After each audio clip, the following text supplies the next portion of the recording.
இஸ்லாமியர்களுக்கு பாதுகாப்பு நாங்க தான். யாரு? திமுக. இஸ்லாமியர்களுக்கு பாதுகாப்பு திமுக இல்ல, அதிமுக தான். இது இஸ்லாமியர்களுக்கான அரசு தான். யார்? அதிமுக. இல்ல இல்ல, இஸ்லாமியர்களுக்கு பாதுகாப்பாக அரணாக இருப்பதே பிஜேபி தான். இல்ல, இஸ்லாமியர்களுக்கு பாதுகாப்பு எந்த கட்சியும் கிடையாது, நாம் தமிழர் தான், தாவேகா தான் அப்படின்னு அரசியல் கட்சிகள் ஒவ்வொருவரும் தேர்தல் வரும் பொழுது பல அரசியல் மேடைகள்ல பேசுறாங்க. இன்னைக்கு முஸ்லிம் சமுதாயம் என்ன நினைக்குது? நமக்கு இந்த கட்சி தான் பாதுகாப்பு, இவங்களுக்கு ஓட்டு போடுங்க. நமக்கு இந்த அரசியல் கட்சி தான் ஆதரவாக இருக்கும், இவங்களுக்கு ஓட்டு போடுங்க. திமுக வந்தாதான் நமக்கு பாதுகாப்பு, காங்கிரஸ் வந்தாதான் பாதுகாப்பு. ஏங்க, முஸ்லிம்களை பாதுகாப்பதற்கு எந்த அரசியல் கட்சியும் வர வேண்டிய அவசியம் இல்லை.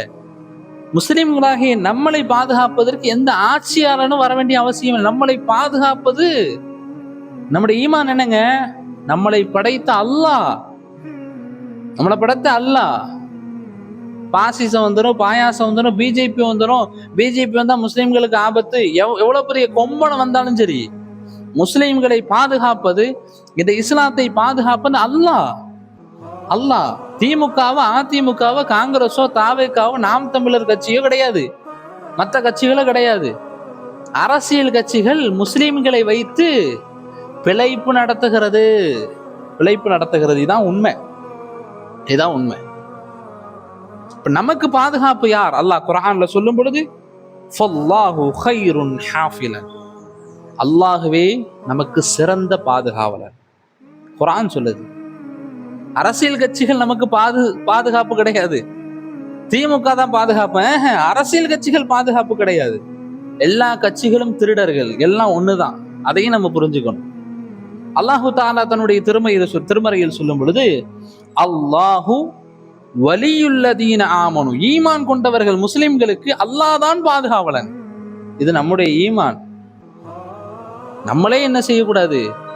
திமுக வந்தாதாங்க நமக்கு பாதுகாப்பு, அதிமுக வந்தாதாங்க நமக்கு பாதுகாப்பு, இல்ல இந்த சீமான் வந்தாதான் பாதுகாப்பு.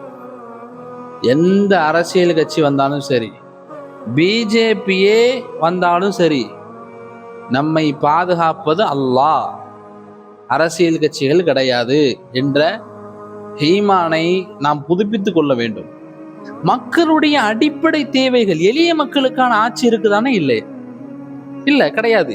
எந்த அரசியல் கட்சி ஆட்சிக்கு வந்தாலும் சரி, ரோடு அப்படிதான் இருக்கு. அந்த ரோட்ல மனுஷன் போக முடியுதா? குறிப்பா கிராமப்புறங்கள்ல மேடு பள்ளமா இருக்கு, சரிக்கு வலிக்கு விழுந்துரும் போல. ஃபேமிலியோட பைக்ல போனா ரொம்ப பயமா இருக்கு. அரசு மருத்துவமனை நம்பி போக முடியுதா? ஒரு காய்ச்சல்னா அங்க போய் ஊசி போடுறோம், மற்ற ஏதாவது ஒன்னா பிரைவேட்ல தான் போய் ட்ரீட்மெண்ட் எடுக்கிறோம்.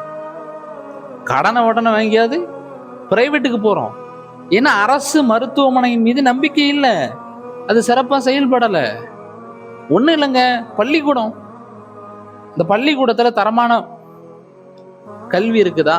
தரமான ஆசிரியர்கள் இருக்கிறாங்களா? தரமான கோச்சிங் இருக்குதா? இல்ல. அரசியல் கட்சி தலைவர்களே தன் பிள்ளைகளை தனக்கு கீழ் நடக்கக்கூடிய அந்த அரசாங்க பள்ளிக்கூடத்திலோ அல்லது அரசாங்க மருத்துவமனையிலயோ சேர்க்கறது இல்லை, பிரைவேட் தனியார்ல சேர்க்கிறாங்க. நம்பிக்கை, அவங்களுக்கே நம்பிக்கை இல்லை. அப்ப பொதுமக்கள், இதெல்லாம் அடிப்படை தேவைகள்.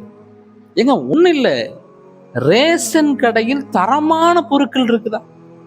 அந்த ரேஷன் கடையில் தரமான பொருட்கள் கொடுத்தா எத்தனையோ ஏழை எளிய மக்களுக்கு எவ்வளவு பிரயோஜனங்கள் ஏற்படும். ரேஷன் கடை அரிசியை மோந்து பார்த்தா அப்படி ஸ்மெல் அடிக்குது. அந்த அரிசியை பார்த்துருக்கோமா இல்லையா? அந்த அரிசியை கோழிக்கு தான் இறையா போடுறோம். அதை பொங்கி சாப்பிட்டா அப்படியே மஞ்சளா இருக்கு அந்த அரிசி. அது சாப்பிட முடியுது அந்த அரிசிய? பருப்பு வண்டும் புழுவுமா இருக்குது. ரேஷன் கொடுக்கக்கூடிய அந்த பொருட்கள் தரமா இருக்குதானே? கிடையாது. இது எல்லா ஆட்சியிலையும் இப்படிதான் இருக்குது. எந்த ஆட்சி, ரேஷன் கடையில ஒரு வேட்டி கொடுக்குறான், அந்த வேட்டியை கட்ட முடியுதா? அந்த வேட்டி எதுக்கு? இட்லி துணிக்கு அல்லது வேற ஏதாவது ஸ்கிரீனுக்கு தான் போடுறோம். ரேஷன் கடை சேலை தொட்டி கட்டி ஆட்டிக்கிட்டு இருக்கோம். அந்த சேலை யாராவது எந்த பெண்ணாவது அந்த ரேஷன் கடை சேலையை உடுத்து பார்த்துருக்கீங்களா? அரசாங்கத்தால் கொடுக்கப்படக்கூடிய எதுவுமே என்னது? தரமானதே இல்லை, தரமற்றதாக இருக்குது. மக்களுக்கு தேவையான அடிப்படை வசதிகளே எந்த அரசியல் கட்சியுமே முன்னெடுக்கிறது கிடையாது. நாங்கள் கொள்கை ரீதியாக இருக்கிறோம், நாங்கள் அப்படி இருக்கிறோம் இப்படி இருக்கிறோம், தங்களுடைய கொள்கையை முற்படுத்துகிறாங்க, மாநில உரிமைகளை எல்லாம் செய்கிறது தான், எல்லாம் இருக்கணும். ஆனால் மக்களுக்கு ஒரு அரசியல் கட்சிக்கு முதல் கொள்கை எளிய மக்களுக்கான ஆட்சியாக இருக்கணும், அடிப்படை வசதிகளை சரி செய்து கொடுக்கக்கூடிய ஆட்சியாக இருக்கணும். அதுதான் நல்ல ஆட்சி. பேரன்புக்குரிய அல்லாஹ்வினுடைய நல்லடியார்களே, மாஷா அல்லாஹ், அல்ஹம்துலில்லாஹ், அல்லாஹு தஆலா நம்மை ஜனநாயக நாட்டில் பிறக்க செய்திருக்கிறார். இந்தியா என்பது ஒரு மிகப்பெரிய ஜனநாயக நாடு, மற்ற நாடுகளை கம்பேர் பண்ணும் பொழுது. அதே போல மதசார்பற்ற நாடு. இந்திய அரசியலமைப்பு சட்டம் என்பது ஒரு பொக்கிஷம், யாராவது மறுக்க முடியுமா? ஆனால் டாக்டர் அம்பேத்கர் எழுதி வைத்த இந்த அரசியலமைப்பு சட்டம் இருக்கும் வரை இந்தியாவில் எந்த ஒரு மதத்தை முன்னிறுத்தி அரசியல் செய்யக்கூடிய பாசிச சக்திகளுக்கு இங்கே இடம் கிடையாது. அரசியலமைப்பு சட்டம் இருக்கும் வரை.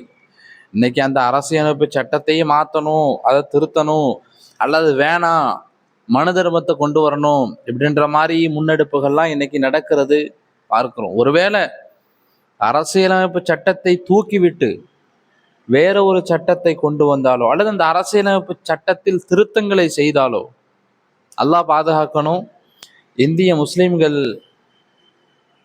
அகதிகளாக ஆக்கப்படுவார்கள், அகதிகளாக ஆக்கப்படுவார்கள்.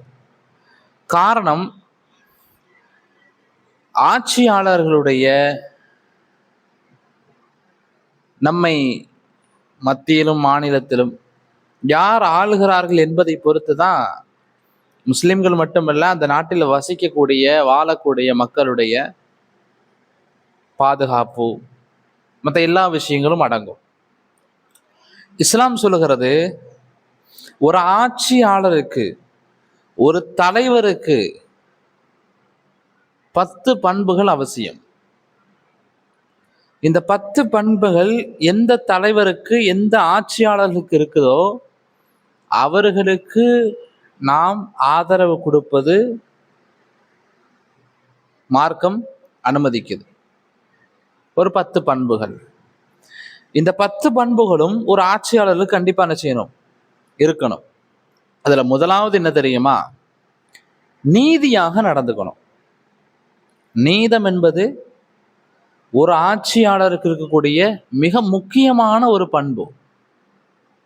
பணத்தை வாங்கிக்கிட்டு குற்றம் செய்தாலும் கேஸ் போடாம, கேஸ் போட்டாலும் அதை டிஸ்மிஸ் பண்ணிட்டு, இப்படி தங்களுக்கு தங்கள் கட்சிக்கு ஆதரவாகவோ அல்லது தங்கள் கட்சிக்கு நிதி கொடுக்கக்கூடிய பெரிய பெரிய பணக்காரர்களுக்கு ஆதரவாகவோ இப்படி நீதி மீறி செயல்படுவது ஒரு நல்ல ஆட்சியாளர்களுக்கு உண்டான அழகு கிடையாது. இன்னைக்கு அப்படித்தானே இருக்கிறாங்க. பணக்காரர்களுக்கு ஒரு நியாயம், எளிய மக்களுக்கு ஒரு நியாயம். அப்படித்தானே? பணக்காரன் நல்ல பெரிய கார்ல போவான், அவன்கிட்ட லைசன்ஸ் இல்லை, ஆர்சி புக் இல்லை, குடிச்சிட்டே போறான்னு வைங்களேன், ஒரு 1000-200 வாங்கிட்டு விட்டுறது. ஒரு எளிய மக்கள் மறந்து லைசன்ஸ் வச்சுட்டு வந்திருப்பான். சார் மறந்துட்டேன் சார், தெரியாம ஃபைனை கட்டு, 1000-2000 கட்டு. இப்போ எளிய மக்களுக்கு ஒன்று, பணக்காரனுக்கு ஒன்று. இன்னைக்கு உள்ள ஆட்சியாளர்கள், அதிகாரிகள் பணம் படைத்தவர்களுக்கு ஒரு மாதிரியும் எளிய மக்களுக்கு ஒரு மாதிரியும் நடந்து கொள்வதை நம்ம பார்க்கிறோம். ஒரு உண்மையான ஆட்சியாளர், ஒரு நல்ல தலைவனுக்கு அழகு யாரா இருந்தாலும் சரி, எவ்வளவு பெரிய கொம்பனா இருந்தாலும் சரி, தப்புனா தப்பு. நீ தவறு செஞ்சியா, சஸ்பெண்ட், டிஸ்மிஸ்.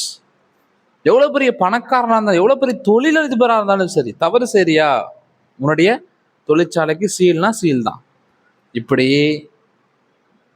தவறு செய்பவர்களை துணிச்சலாக தட்டி கேட்கணும், நீதமுள்ளவனாக இருக்கணும்.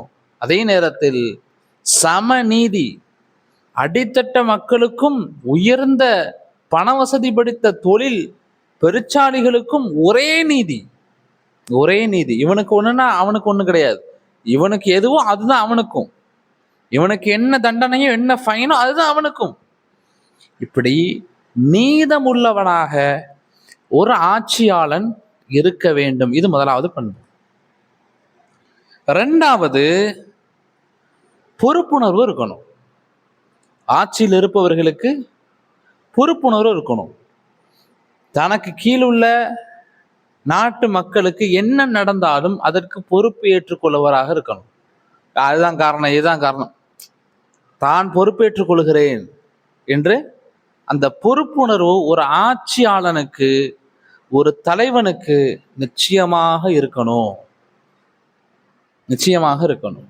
எதுக்குமே வாயை திறக்காம, எதை பத்தியுமே கருத்து சொல்லாம, எதை பத்தியுமே கவலைப்படாம, யாரு செத்து போனா என்ன, யாரு கேடு கேட்டு போனா என்ன, யாரு கள்ளச்சாராயம் குடிச்சு போனா என்ன, இப்படி ஒரு பொறுப்புணர்வே இல்லாமல் என்ன செய்யக்கூடாது. ஒரு ஆட்சியாளன் இருக்கக்கூடாது. பொறுப்பு இருக்கணும், பொறுப்போடு நடந்துக்கணும். அப்போ பொறுப்புணர்வு ஒரு ஆட்சியாளனுக்கு கண்டிப்பாக என்ன செய்யணும், இருக்க வேண்டும். அடுத்ததாக, ஒரு ஆட்சியாளருக்கு, அதிகாரத்தில் இருக்கக்கூடிய ஒரு ஆட்சியாளனுக்கு மக்களின் மீது கருணை கண்டிப்பாக இருக்கணும். கருணை கண்டிப்பாக இருக்கணும். ஒரு அரசியல் கட்சி தலைவராக இருக்கட்டும், அல்லது ஒரு அதிகாரத்தில் இருக்கக்கூடிய முதலமைச்சராக இருக்கட்டும், யாரா இருந்தாலும் சரி, முதலில் மக்கள் மீது அன்பு செலுத்தக்கூடியவராக இருக்கணும். மக்களோடு மக்களாக நிற்கக்கூடியவர்களாக இருக்கணும். மக்களோடு மக்களாக களத்தில் இருக்கக்கூடியவராக இருக்கணும். சும்மா தேர்தல் அப்போ மட்டும் டீ குடிச்சுக்கிட்டு பரோட்டா போட்டுக்கிட்டு நிறைய மினிஸ்டர்ஸு, நிறைய எம்எல்ஏ, ஏன் முதலமைச்சர்கள் கூட, அதிகாரத்தில் இருக்கக்கூடியவர்கள் கூட அந்த தேர்தல் அப்பந்தான் மக்களோடு மக்களாக, தேர்தல் முடிஞ்சிட்டுனா அந்த தொகுதி எம்எல்ஏ அந்த பக்கம் கூட வரமாட்டார். இன்னைக்கு அப்படித்தான் நடக்குது. அப்படிதான் நடக்குது. ஒரு நல்ல தகுதியுள்ள ஆட்சியாளன், அதிகாரத்தில் இருக்கக்கூடியவருக்கு அழகு என்னன்னா, மக்கள் மீது கருணையோடு அன்போடு நல்ல முறையில் பேசக்கூடியவராக இருக்கணும். இன்னைக்கு பாருங்க, ஆட்சி அதிகாரம் வந்த உடனே மக்களை இழிவா பேசுறது, மக்களை ரொம்ப தரைக்குறைவாக நடத்துறது, அப்படிதான் இன்னைக்கு இருக்குது. ஓட்டு கேட்கும் போது வீட்டு வாசலுக்கு வந்து கும்பிடுவான். ஜெயிக்க வச்சதுக்கு அப்புறம் அவன் வாசல்ல நம்ம மணிக்கணக்கில் காத்திருக்கணும். மனு கொடுக்க போனா கண்டுக்காம கார்ல ஏறி போயிடுவான். இப்படிதான் இன்னைக்கு இருக்கிறாங்க. மக்கள் மீது கருணை உள்ளவர்களாக ஒரு போராட்டமே நடக்குது, ஒரு அரசுக்கு எதிராக ஒரு போராட்டம் நடக்குது அப்படின்னு வைங்களேன். ஒரு நல்ல ஆட்சியாளனுக்கு இருக்கக்கூடிய பண்பு என்ன, அந்த போராட்டத்துக்கு அனுமதி கொடுக்கணும், போராட விடணும், அவங்க கோரிக்கையை ஏற்று மறுபரிசீலனை செய்யணும், அல்லது ஒரு மாற்றத்தை கொடுக்கணும், அவங்கள அழைச்சு பேசணும். போலீஸை வச்சு தடியடி நடத்துறது, அரெஸ்ட் பண்ணி உள்ள போடுறது, கேஸ் போடுறது, மிரட்டுறது, இது ஒரு நல்ல ஆட்சியாளனுக்கு அழகா? கிடையாது. ஒரு நல்ல ஆட்சியாளனுக்கு அழகு, அரசியல் தலைவருக்கு அழகு, மக்கள் மீது கருணையோடு அன்போடு அவர் நடந்து கொள்ள வேண்டும். அடுத்ததாக, ஆலோசனை செய்யணும். ஒரு சட்டத்தை நம்ம கொண்டு வரோம் அப்படின்னா, ஒரு மாற்றத்தை நம்ம கொண்டு வரோம் அப்படின்னா, தன்னிச்சையாக தனக்கு பிடித்த கொள்கைக்காக, தனக்கு பிடித்த சித்தாந்தத்துக்காக, ஒரு சிலருடைய நலனுக்காக ஒரு திட்டத்தை கொண்டு வந்துடக்கூடாது. ஒரு நல்ல ஆட்சியாளனுக்கு அழகு என்னன்னா, மக்களுக்கு என்ன தேவை என்பதை ஆலோசித்து முடிவு செய்யணும். ஆலோசித்து முடிவு செய்யணும். ஆலோசனை இல்லாம சும்மா தன்னிச்சையாக இஷ்டத்துக்கு ஒரு சட்டத்தை என்ன செய்யக்கூடாது, கொண்டு வரக்கூடாது. இஸ்லாமிய மக்களுக்கு எதிராக எவ்வளவு சட்டங்களை கொண்டு வர்றாங்க. அந்த சட்டங்களை கொண்டு வர்றதுக்கு முன்னாடி என்ன செய்யணும், அந்த இஸ்லாமிய மக்களை இது உங்களுக்கு ஆதரவா இருக்குதா, சரியா இருக்குதா என்பதை பார்த்து தானே அந்த சட்டத்தை கொண்டு வரணும். சும்மா தன்னிச்சையாக மசோதாவை பாஸ் பண்ணிட்டா அது ஒரு நல்ல ஆட்சியாளனுக்கு, ஒரு நல்ல தலைவனுக்கு அது அழகு இல்லையா? அது அழகு இல்லை. இப்ப நல்ல ஆட்சியாளனுக்கு அழகு என்னவென்றால், அவன் மக்களுக்கு என்ன தேவை என்பதை ஆலோசித்து முடிவெடுக்கக்கூடியவனாக அவன் இருக்கணும். இந்த நீட்டு விவகாரத்தை பாருங்க, பூகம்பமா வெடிச்சு பெரிய போராட்ட களமா இன்னைக்கு இருக்குது நீட் விவகாரம். நீட் எக்ஸாமை பொறுத்த வரைக்கும் தமிழ்நாட்டுக்கு அது தேவையில்லை. ஒட்டுமொத்த கட்சிகளும், எல்லா கட்சிகளும் ஒருமித்த கருத்தோடு நீட்டை எதிர்க்கிறாங்க. தமிழ்நாட்டு மக்கள் எங்களுக்கு நீட் வேணாம், நீட்டிலேருந்து எங்களுக்கு விலக்கு வேணும். ஆனால் வட மாநிலங்க பாருங்க, அங்கே பெரும்பாலும் நீட்டுக்கு ஆதரவாக தான் இருப்பாங்க. அவங்க பெருசாக நீட்டுக்கு எதிராகலாம் போராடலை. இந்த காக்ரோச் ஜனதா பார்ட்டி அவங்க கூட எப்படி போராட்டத்தை முன்னெடுத்தாங்கன்னா, நீட்டு எக்ஸாமுடைய கொஸ்டின் பேப்பர் கசிவு, அதனால் பதவி விலகணும் அப்படின்னு தான் போராட்டத்தை முன்னெடுத்தாங்க. நீட்டு வேணான்னு அவங்க போராடலை. அப்போ வட மாநிலங்களில் நீட்டுக்கு ஆதரவான அலைகள் தான் இருக்கு. ஆனால் தமிழ்நாட்டில் நீட்டு வேணான்றாங்க.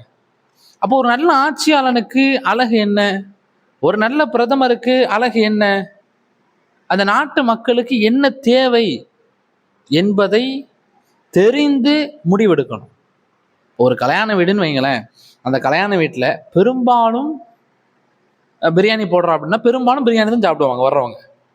ஒரு சிலர் மட்டும் ஒயிட் ரைஸ் சைவ சாப்பாடு சாப்பிடுவாங்க. இல்லை பெரும்பாலான மக்கள் பிரியாணி தான் சாப்பிட்றாங்க, அதனால சைவம்லாம் வேணாம் அப்படின்னு ஒதுக்குறோமா? இல்லை. சிலருக்கு சைவம் பிடிக்குன்னா சைவமும் சமைச்சு வைக்கிறோம், சைவத்துக்கு தனி செக்ஷன் ஒதுக்கிடுறாங்க. அப்படித்தானே? இல்லை எல்லாரும் பிரியாணி தான் சாப்பிடணும் அப்படிலாம் கிடையாது, வந்தவங்களாம் பிரியாணி சாப்பிட்டு போங்க, எல்லாம் பிரச்சனை இல்லை அப்படின்ற மாதிரி தான் இந்த நீட்டு விவகாரமும்.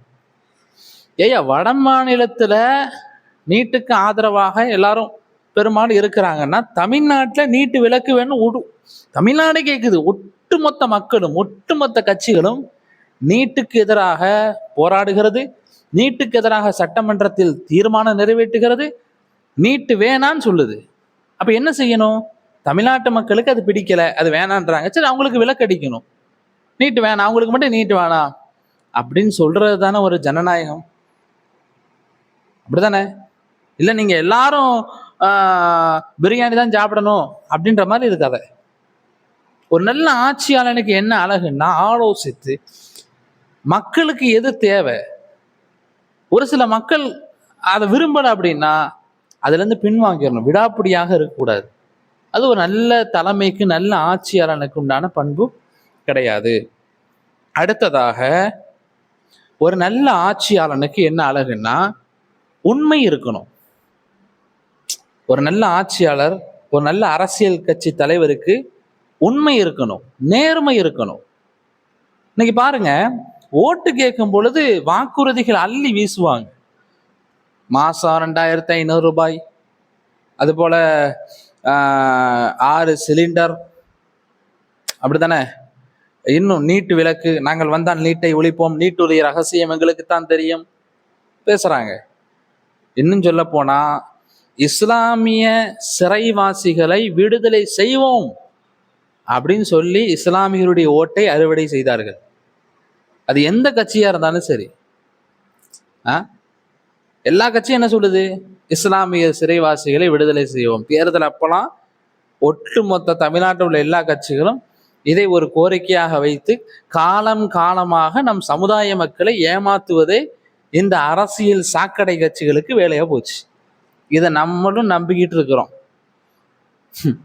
அப்போ நல்ல ஆட்சியாளன், ஒரு நல்ல அரசியல் கட்சி தலைவருக்கு உண்மை இருக்கணும்.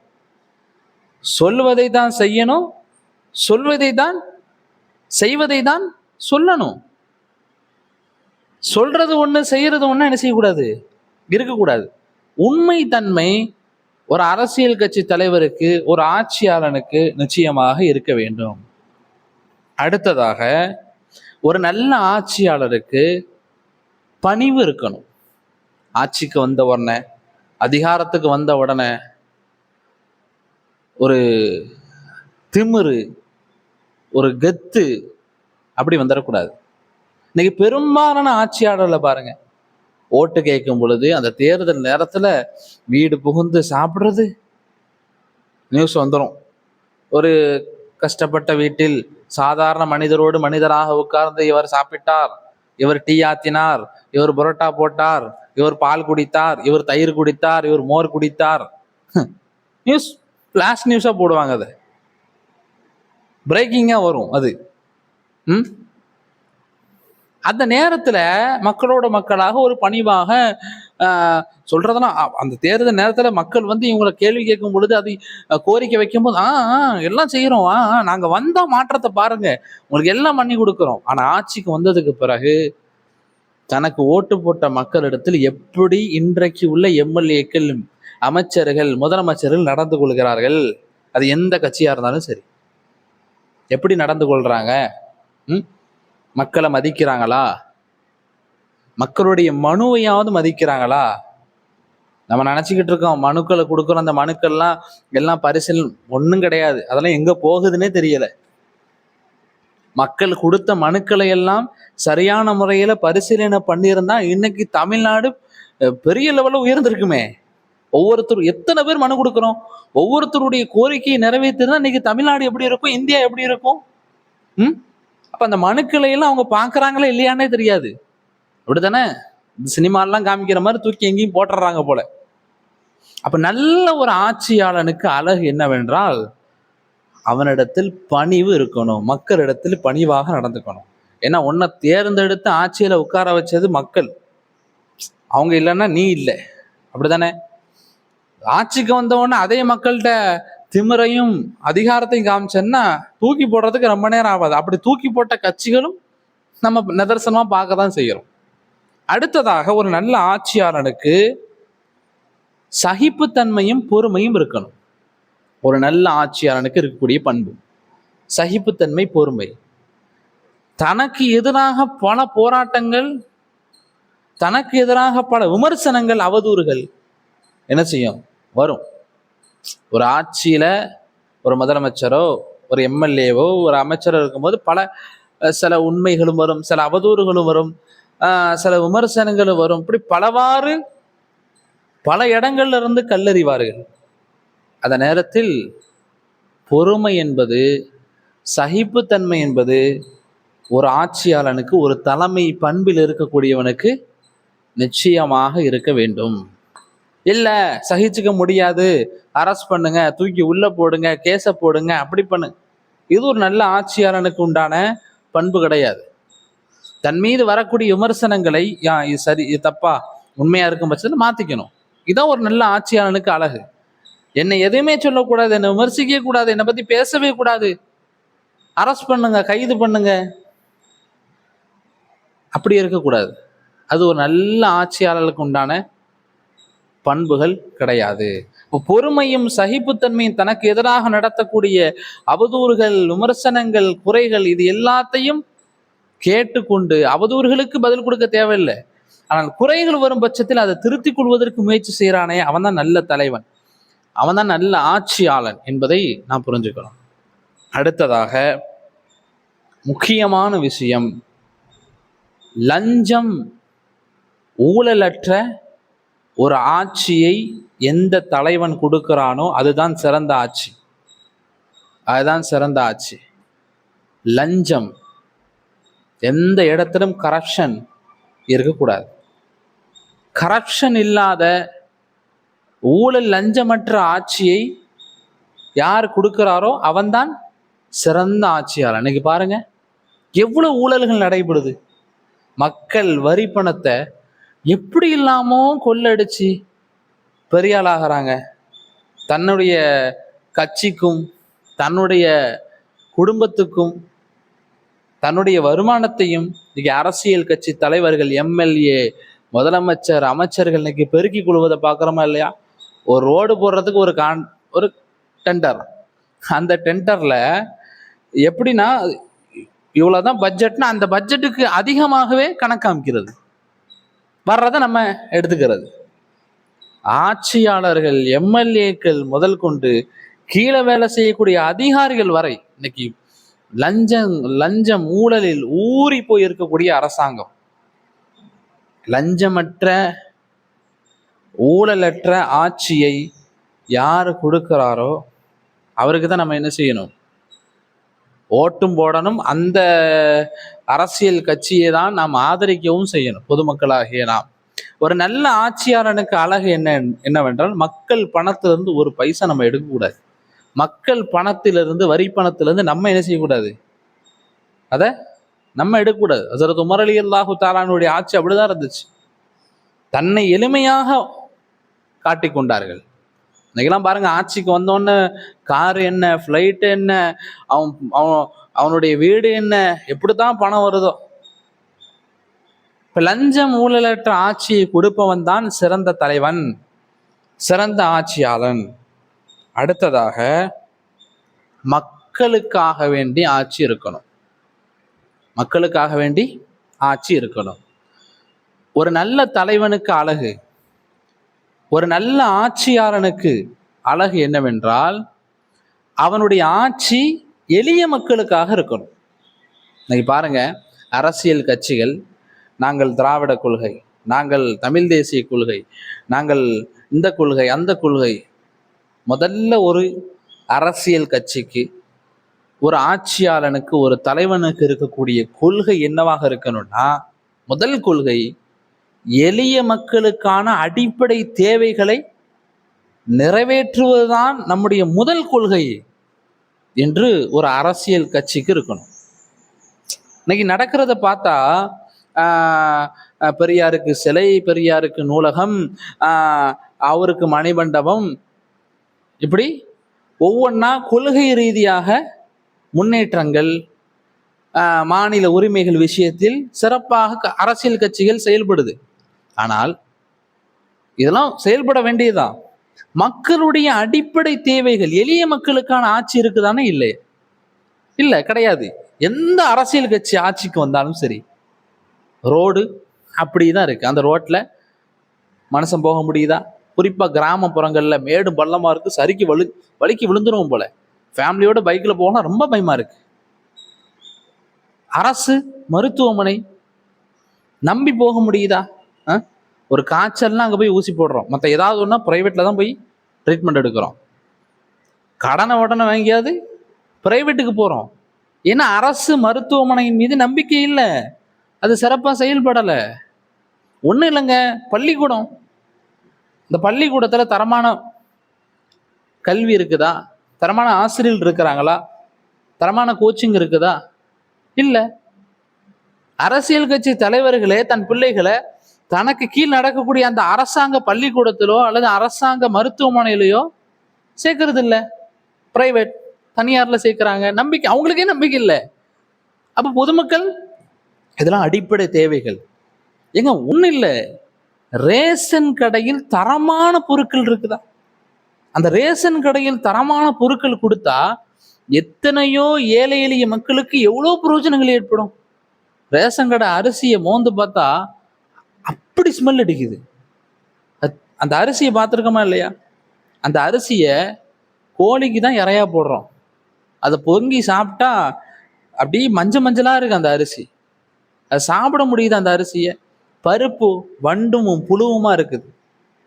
ரேஷன் கொடுக்கக்கூடிய அந்த பொருட்கள் தரமா இருக்குதானே? கிடையாது. இது எல்லா ஆட்சியிலையும் இப்படிதான் இருக்குது. எந்த ஆட்சி, ரேஷன் கடையில ஒரு வேட்டி கொடுக்குறான், அந்த வேட்டியை கட்ட முடியுதா? அந்த வேட்டி எதுக்கு? இட்லி துணிக்கு அல்லது வேற ஏதாவது ஸ்கிரீனுக்கு தான் போடுறோம். ரேஷன் கடை சேலை தொட்டி கட்டி ஆட்டிக்கிட்டு இருக்கோம். அந்த சேலை யாராவது எந்த பெண்ணாவது அந்த ரேஷன் கடை சேலையை உடுத்து பார்த்துருக்கீங்களா? அரசாங்கத்தால் கொடுக்கப்படக்கூடிய எதுவுமே என்னது? தரமானதே இல்லை, தரமற்றதாக இருக்குது. மக்களுக்கு தேவையான அடிப்படை வசதிகளே எந்த அரசியல் கட்சியுமே முன்னெடுக்கிறது கிடையாது. நாங்கள் கொள்கை ரீதியாக இருக்கிறோம், நாங்கள் அப்படி இருக்கிறோம் இப்படி இருக்கோம், தங்களுடைய கொள்கையை முற்படுத்துகிறாங்க, மாநில உரிமைகளை எல்லாம் செய்கிறது தான், எல்லாம் இருக்கணும். ஆனால் மக்களுக்கு, ஒரு அரசியல் கட்சிக்கு முதல் கொள்கை எளிய மக்களுக்கான ஆட்சியாக இருக்கணும், அடிப்படை வசதிகளை சரி செய்து கொடுக்கக்கூடிய ஆட்சியாக இருக்கணும். அதுதான் நல்ல ஆட்சி, அதுதான் நல்ல ஆட்சி. அடுத்து தக்குவா இருக்கணும். இஸ்லாம் சொல்லுது, ஒரு நல்ல ஆட்சியாளனுக்கு இருக்கக்கூடியது தக்குவா. யாருக்கு பயப்படுறோமோ இல்லையோ, மேல உள்ள இறைவனுக்கு பயப்படக்கூடியவனாக, அஞ்சக்கூடியவனாக இருக்கணும். இந்த 10 பண்புகள் ஒரு நல்ல ஆட்சியாளனுக்கு இருக்கக்கூடிய பண்புகளாக இருக்கிறது. இந்த 10 பண்புகள். சரி, எந்த அரசியல் கட்சி எந்த அரசியல் கட்சியை நாம் தேர்ந்தெடுக்க கூடாது, அவர்களுக்கு ஆதரவு கொடுக்கக்கூடாது. இது முஸ்லிம்களுக்கு மட்டுமல்ல, ஒட்டுமொத்த சமுதாய மக்களுக்கும் சொல்லக்கூடிய செய்தி. முதலாவது, ஓட்டுக்கு காசு கொடுக்குறான் பார்த்தீங்களா, அந்த அரசியல் கட்சியை நம்ம ஆதரிக்க கூடாது. ஏன்னா ஓட்டுக்கு காசு கொடுக்குறான்னா ஒரு தொகுதிக்கு 500 கோடி 1000 கோடி அவன் செலவு பண்றான். எங்க இருந்து காசு வந்துச்சு? 500 கோடி 1000 கோடி முதலீடு செய்யறான் ஒரு தொகுதியிலன்னா, அந்த தொகுதியில இருந்து எவ்வளவு திருட போறான்? எவ்வளவுங்க திருட போறான்? அவன் திருடுறதுக்கு முதலீடு செய்யறான். நபி ஸல்லல்லாஹு அலைஹி வஸல்லம் சொன்னார்கள், மன் கஷனா ஃபலைஸ மின்னா. யார் லஞ்சம் வாங்குகிறார்களோ அல்லது லஞ்சம் கொடுக்கிறார்களோ நம்மை சார்ந்தவர் அல்ல என்று சொன்னார்கள் அல்லாஹ்வுடைய தூதர். ஓட்டு என்பது கடமை, ஷஹாதத் சாட்சி சொல்வது கடமை. அந்த சாட்சி சொல்வதற்கு 1000 ரூபா 2000 ரூபா வாங்கி இந்த அரசியல் கட்சிக்கு தான் நான் குத்துவேன்னு குத்துறோம் பார்த்தீங்களா, லஞ்சம் பெற்றுக்கொண்டு நம் ஓட்டை விற்கிறோம். இது பாவம். ஓட்டுக்கு பணம் வாங்குவது ஹராம், மார்க்கத்தில் தடை செய்யப்பட்டது. இன்னைக்கு ஓட்டுக்கு காசு வரலைன்னு வருத்தப்படுறோம் முஸ்லிம்கள் கூட. அப்போ ஓட்டுக்கு காசு கொடுக்கக்கூடிய கலாச்சாரத்தை முன்னிறுத்தக்கூடிய எந்த அரசியல் கட்சிக்கும் நாம் ஆதரவு கொடுக்கவே கூடாது, ஆதரவளிக்கவே கூடாது. ஏன்னா அவன் 500 கோடி 1000 கோடி முதலீடு செய்யறான்னா, அப்ப எத்தனை கோடி அவன் திருட போறான்? திருட போறது யார் வீட்டுல இருந்து? நம்ம வீட்டுல இருந்தா. நம்ம வரி பணத்தை தான் அவன் திருடுறான். அதை நல்லா புரிஞ்சுக்கணும். அடுத்தபடியாக, எந்த அரசியல் கட்சிக்கு நாம் ஆதரவு கொடுக்க கூடாது அப்படின்னா, மத அரசியலை பேசக்கூடியவர்கள், ஹிந்துத்துவா அப்படின்னு கொள்கையை முன்னிறுத்துவாங்க. இது போன்ற மத அரசியலை பேசக்கூடியவர்கள். இந்தியா என்பது மதசார்பற்ற ஒரு நாடு.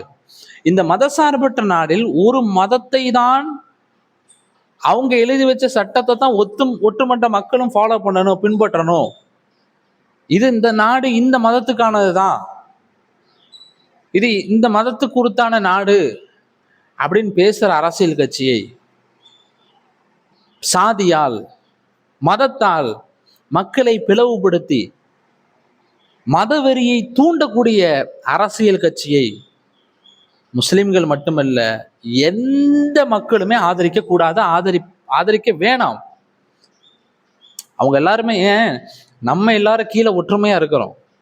ஹிந்து முஸ்லிம்களுடைய ஒற்றுமை மாஷால்லா எவ்வளவு ஒற்றுமை, நமக்கு அவங்களுக்கு உண்டான ஒற்றுமை. இன்னொன்று சொல்லப்போனா, ஒரு முஸ்லீம் தன் முஸ்லிமான ஒரு ஃப்ரெண்டை காட்டிலும் மாற்று மத சகோதரனாக இருக்கக்கூடிய ஃப்ரெண்டின் மீது அதிகமான நம்பிக்கை வச்சிருக்கான். அவன் தான் அதிகமா பாசமும் அன்பையும் கொடுக்குறான்.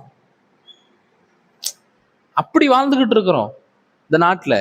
அவ்வளவு ஒற்றுமையாக இருக்கிறோம். எல்லா மதமும் நம் மதமே சம்மதமே என்று இந்த நாட்டில் அவ்வளவு ஒற்றுமையாக எல்லா மதத்தவர்களும் சேர்ந்து வாழ்கிறோம். ஆனா ஒரு சிலர் மட்டும் மேல உட்கார்ந்துக்கிட்டு அந்த கருத்துக்களை சொல்லி இந்த கருத்துக்களை சொல்லி மதவெறியை தூண்டி நமக்குள்ள சண்டையை மூட்டி விடுறாங்க. மத அரசியலை முன்னெடுக்கக்கூடிய மதவெறியை சாதி வெறியை பேசக்கூடிய எந்த அரசியல் கட்சிக்கும் நாம் வாக்களிக்க கூடாது, நாம் வாக்களிக்க கூடாது. அதே போன்று ஊழல் செய்யக்கூடிய, மக்கள் வரி பணத்தை கொள்ளையடிக்கக்கூடிய, மக்கள் வரி பணத்தை திருடக்கூடிய எந்த அரசியல் கட்சிக்கும் எந்த வேட்பாளர்களுக்கும் நாம் ஆதரவு கொடுக்கக்கூடாது, ஆதரவு கொடுக்கக்கூடாது.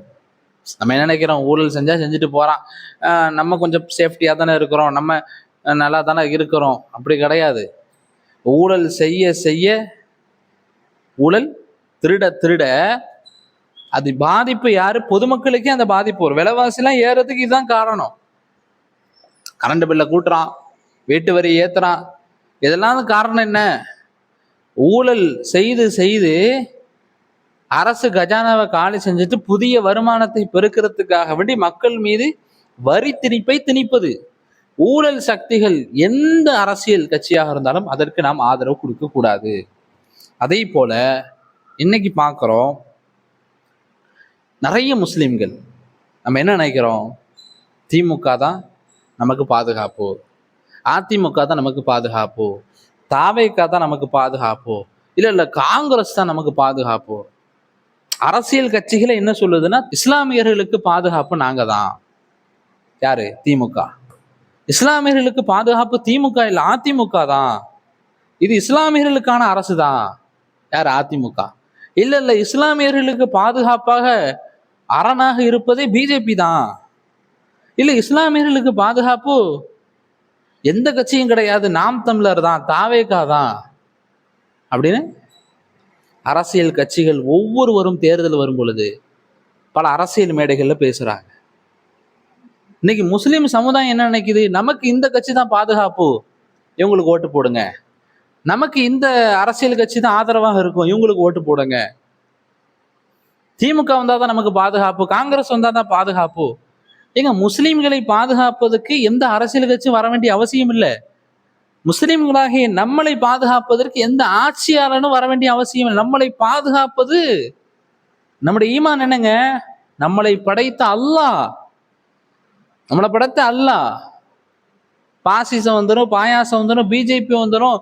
பிஜேபி வந்தா முஸ்லிம்களுக்கு ஆபத்து. எவ்வளவு பெரிய கொம்பனை வந்தாலும் சரி, முஸ்லிம்களை பாதுகாப்பது, இந்த இஸ்லாத்தை பாதுகாப்பது அல்லாஹ். அல்லாஹ். திமுகவோ அதிமுகவோ காங்கிரஸோ தாவேகாவோ நாம் தமிழர் கட்சியோ கிடையாது, மற்ற கட்சிகளோ கிடையாது.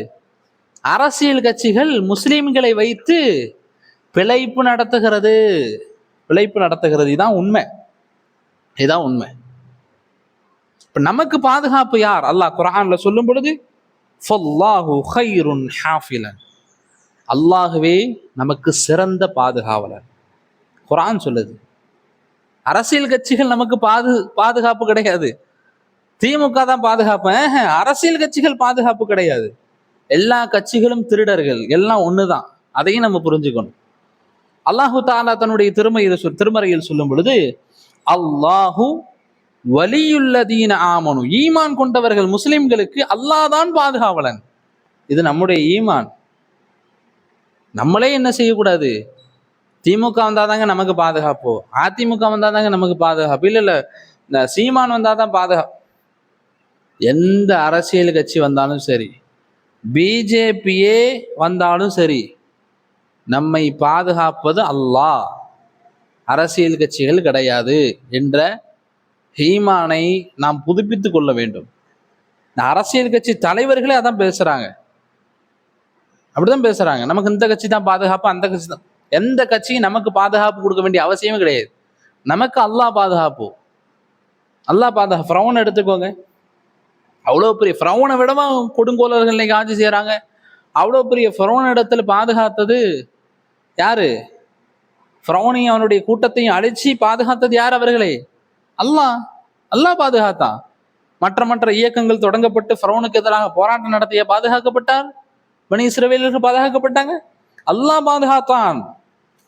அல்லாஹ் பாதுகாத்தான். முஸ்லிம்கள் எப்பொழுதும் வமையத்தவக்கல் அலல்லாஹ், அல்லாஹ் இருக்கிறான் என்ற நம்பிக்கையோட தான் நம்ம இருக்கணும். வமையத்தவக்கல் அலல்லாஹ் ஃபஹுவ ஹஸ்புஹு, நமக்கு போதுமானவன் அல்லாஹ்.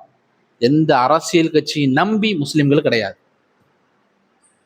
ஆக எதை கேட்டோம் அதை விளங்கக்கூடிய தௌஃபீக் வல்ல ரஹ்மான் நம் அனைவர்களுக்கு தந்தல் புரிவானாக. வாஹிரு தஅவானா அல்ஹம்துலில்லாஹி ரப்பில் ஆலமீன். அஸ்ஸலாமு அலைக்கும் வரஹ்மத்துல்லாஹி வபரகாத்துஹு.